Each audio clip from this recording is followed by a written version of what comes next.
Why is there always time for Netflix but never time for yourself? Ever stop to think about that? You can be broke, burned out, empty, on the edge of collapse, and still have 1,000 ways to escape. Streaming, sports, viral videos, endless feeds, celebrity drama, news designed to outrage you, not wake you up. They give you a circus so you won't see the cage. The system figured out something you haven't yet. It doesn't need to lock you up, it just needs to keep you entertained. As long as you've got memes, games, and influencers to worship, you won't ask uncomfortable questions. You won't rebel if you're too busy watching other people's lives while forgetting your own. You won't search for truth if you already have 1,000 versions served on a platter, pre-chewed, simple, convenient. And you know what's sick? It's not the algorithm's fault. It's yours. Because you build the cage too, every time you choose instant pleasure over depth. Every time you silence your discomfort with a screen instead of listening to what your pain is trying to tell you. Bread and circuses. Yesterday it was Rome. Today it's in your pocket. But the goal is the same.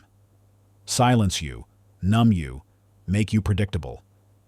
This video isn't here to entertain you. It's here to wake you up. To make you, just once, one single time, stop the laughter and hear the silence behind all this noise. Because if you don't do it, no one will do it for you. Take a deep breath and hold the discomfort, because this is just the beginning. Bread and circuses. Sounds ancient. Sounds Roman. And it is. The poet Juvenal coined this phrase in the 1st century AD to describe how the empire pacified its people by handing out free grain and massive spectacles. Chariot races, gladiator fights, public executions, anything. While the emperors got richer, power concentrated in fewer hands, and the republic died in plain sight. Rome didn't fall because of weak military. It fell because its people became comfortable, anesthetized, easy to predict and manipulate. Now look at yourself. 21st century, advanced civilization, artificial intelligence, electric cars, 5G. But the principle remains exactly the same. You don't need bread, you've got cheap food loaded with sugar and fat. You don't need a coliseum, you've got screens. You don't need lions tearing apart Christians, you've got reality shows, scandals, content creators stripping their souls for clicks. The formula hasn't changed, it's just been perfected. And you keep falling for it every single day because distraction doesn't just entertain, it sedates. And when a mind is sedated, it doesn't question, doesn't rebel, doesn't think. Get it? Mass entertainment today isn't just leisure, it's control. Control of your attention, your energy, your consciousness. Friedrich Nietzsche warned about this, but few listened. What man needs most to liberate himself is suffering. But instead of suffering with dignity, they taught you to run. Instead of facing your shadow, they threw you into the circus. Carl Jung called the shadow everything you reject about yourself. Everything you repress, deny, hide beneath the character you play every day.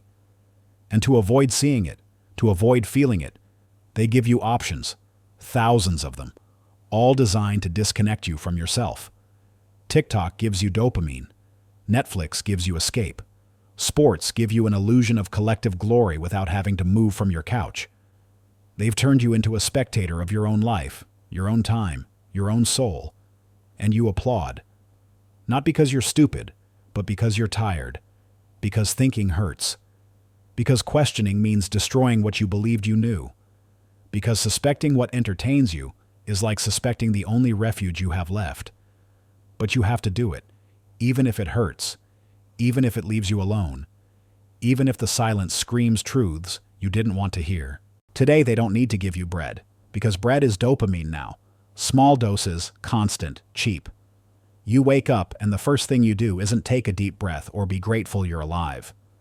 You open your phone, scroll like stories, reels, comments. Every notification is a hit, a chemical push telling you exist. But not really. You just react. You're trapped in a dopamine loop where each stimulus replaces the last before you can process it. Researchers from universities across the country have been publishing work on this for years. When you live overstimulated, your brain loses the ability to hold focus. Critical thinking collapses. Self-reflection becomes unbearable. You can't stand it. You need noise. You need distraction. You need something, anything, to cover up the fact that you don't know who you are or why you're alive. And that's when the circus comes in stronger than ever. It used to be once a month, an event, a ritual. Today it's 24/7. It's your favorite platform, your YouTube channel, your gossip podcast, your mobile game, your favorite toxic celebrity saying motivational quotes while selling makeup and trauma. The circus doesn't make you think, it rewards you for not doing it. Don't you see? Every minute you spend entertained is training to not hold emptiness, to not ask uncomfortable questions like, what's the point of my life? Why do I work a job I hate? Why do all my relationships feel shallow? Why am I afraid of silence? Those questions don't sell, don't monetize, don't hook. So they serve you scandals, leaks, absurd theories, debates with no substance. Also you think you're informed when really you're poisoned. South Korean philosopher Byung-Chul called it the transparency society, where everything is shown, but nothing is revealed. Where excess information isn't freedom, it's confusion. And the more confused you are, the easier you are to steer like cattle, like a passive audience. You know what's worst? You enjoy it. Does it seem normal to you? You don't question why you can watch 3 seasons of a show in one night but can't read 3 pages of a book.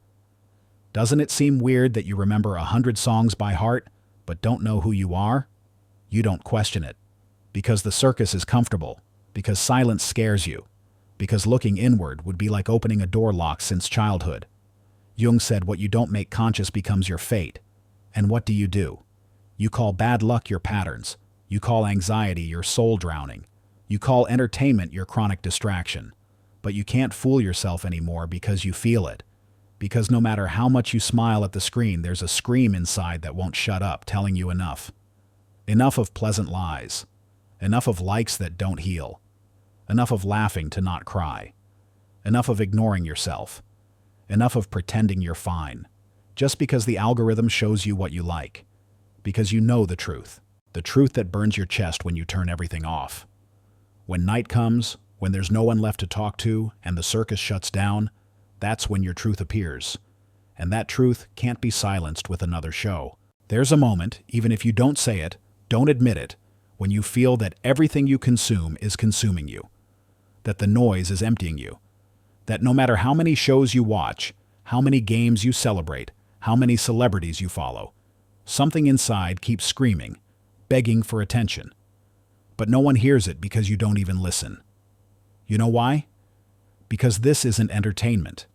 It's escape. Because this whole digital circus isn't leisure. It's emotional anesthesia.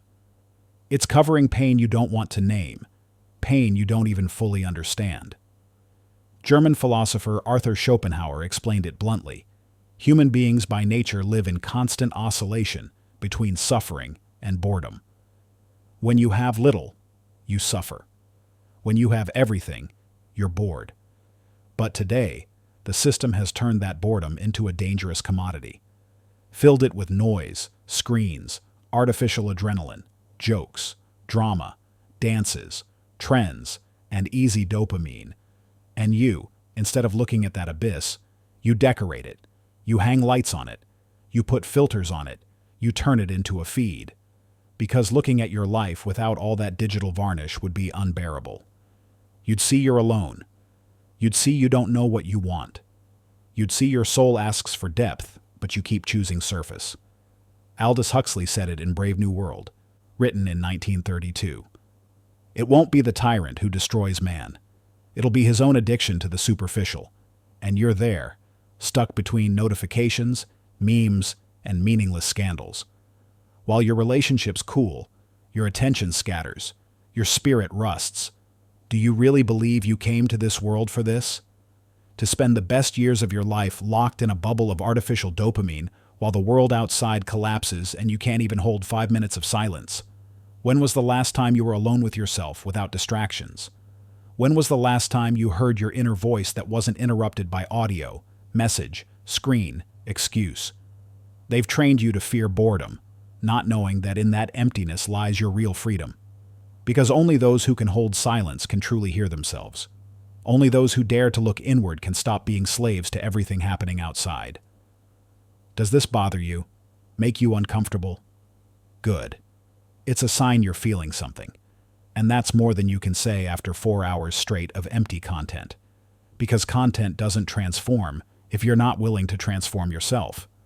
You can watch 1,000 documentaries, follow 1,000 philosophy accounts, read 1,000 quotes from Jung or Nietzsche.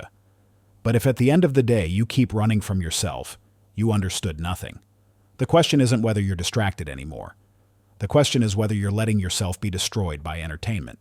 Because constant distraction isn't a flaw of modernity. It's its most refined mechanism of control.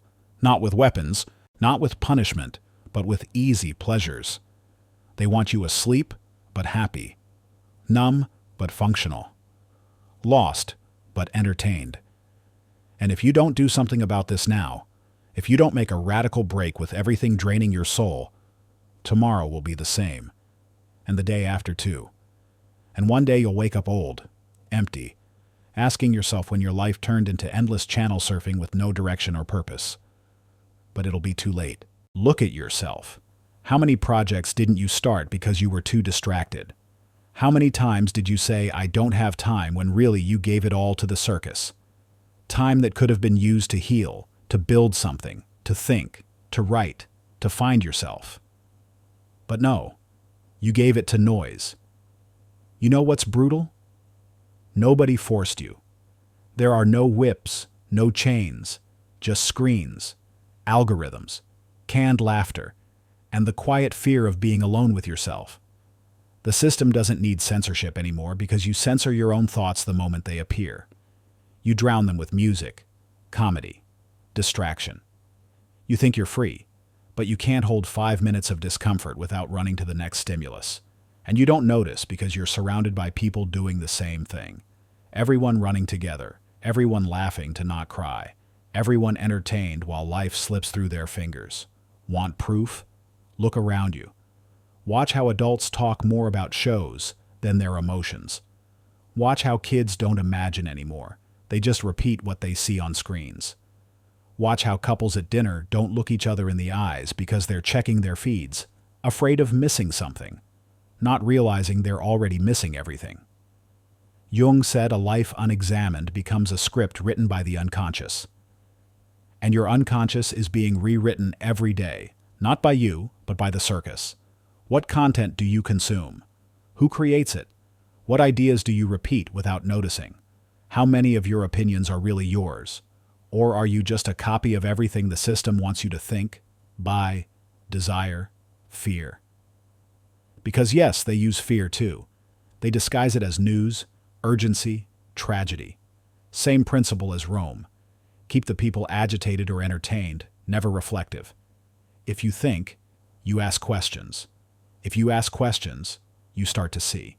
And if you start to see, they can't control you anymore. But if you're asleep, if you're mesmerized by the show, if you're reacting all day, then you're useful. Useful for their business, useful for their politics, useful for their numbers, but useless to yourself. While you're making memes, others are making decisions about your future. While you're celebrating a touchdown, others are writing the rules of the game. While you're consuming content nonstop, others are studying you like a click machine, not a human being. American media theorist Neil Postman said it in the 80s in his book, Amusing Ourselves to Death. The problem won't be authoritarian control, but entertainment culture taken to the extreme. And he was right. Today, censorship isn't that you can't say something. Censorship is that no one will hear you unless you make a show, unless you make noise, unless you become part of the circus, unless you scream, dance, provoke. Deep content doesn't hook anymore because you trained your brain not to tolerate slowness, pause, silence. But right there, in that silence, is where truth is born. Not in the viral, but in the invisible. Not in scandal, but in discomfort. And you know it. That's why you're here. That's why you haven't stopped this video yet. Because even though part of you wants to run, another part is tired of running. That part that tells you, even in a whisper, that you didn't come to this world to entertain yourself to death. You came to wake up before it's too late. Hard to admit, but you know. Not everything is the system's fault. There's a part of you, very real, very active, cooperating with all this. That closes your eyes, applauds when you should question, consumes while complaining, points at the algorithm while drowning in your own feed. You're part of the game. And though it hurts, you're complicit. Because every time you choose entertainment over your soul, you're voting. Every click is a vote. Every view is permission. Every shallow laugh is a decision. You know what's tragic? You do this because you're afraid to live awake. Because being awake hurts, forces you to make decisions, cut ties, unlearn everything you believed, face yourself without masks. And you're not ready for that yet, are you? You prefer to believe that's just life, that everyone does it, that there's no other way out. Lies, excuses, masks. Jung called it the process of individuation, the path by which a human separates from the herd, finds themselves, takes responsibility for their shadow, trauma, history. There's no individuation without pain, no freedom without rupture, no clarity without silence. But you run every day, more elegantly, more cynically, with more excuses. You're an expert at ignoring yourself, silencing your truth, camouflaging in the crowd so you don't feel lonely. But you are lonely. And it's time to admit it. Because only from that brutal loneliness is something real born. Only when you realize no one will rescue you do you start building yourself. But for that, you need to turn everything off. Turn off the circus, turn off the bread, turn off the need for constant stimulation, and enter the void. A void that's not punishment, but opportunity. The silence you fear so much is actually where your real voice lives. But that voice is buried under years of memes, shows, noise, everything you consume to not hear yourself. Imagine what would happen if you stopped distracting yourself for a week. One day even. Imagine what you'd find if you stopped running and started writing what you feel in a notebook. If you stopped reacting and started observing. If you sat in a park with no phone, no music, no one, just you and your shadow. At first it would hurt, be uncomfortable, unbearable. You'd feel anxiety, vertigo, even sadness, because you'd be touching the core of your existence without the circus filters. But then, if you endure, if you cross that dark night, something else would start to happen. Clarity. Connection. A pulse that doesn't come from outside but from within. And that pulse is you. Your real you. Not the domesticated version. Not the character. Not the consumer. You in raw flesh, in raw truth, in full consciousness. And from there, from that 0 point, you could start again. You don't need to burn the world or give up all distraction. But you do need a pause, a break, an awakening. Because bread and circuses today isn't an imposed trap. It's a voluntary choice you make every time you give up your soul for an empty laugh. The world doesn't need more informed people. It needs more awake people. People who dare to turn off the music and hear the silence. Who aren't afraid of boredom because they understood that's where real freedom begins. It's no accident you made it this far. Because something inside knew you needed to hear this. Not so someone else saves you, but so you remember you can do it yourself. The question now isn't whether the system manipulates you. The question is whether you'll keep cooperating with it. Will you keep choosing noise or dare silence tonight? Will you turn off the circus or keep applauding while your life empties without meaning? You decide. If you felt something real during this video, if something hurt, made you think, confronted you, write in the comments, I want to wake up too. I want to know you're not alone. Subscribe if you feel this channel is a place where noise breaks and consciousness breathes. Share this with someone who also needs to step out of the circus. And don't forget, distracted, you'll never be free.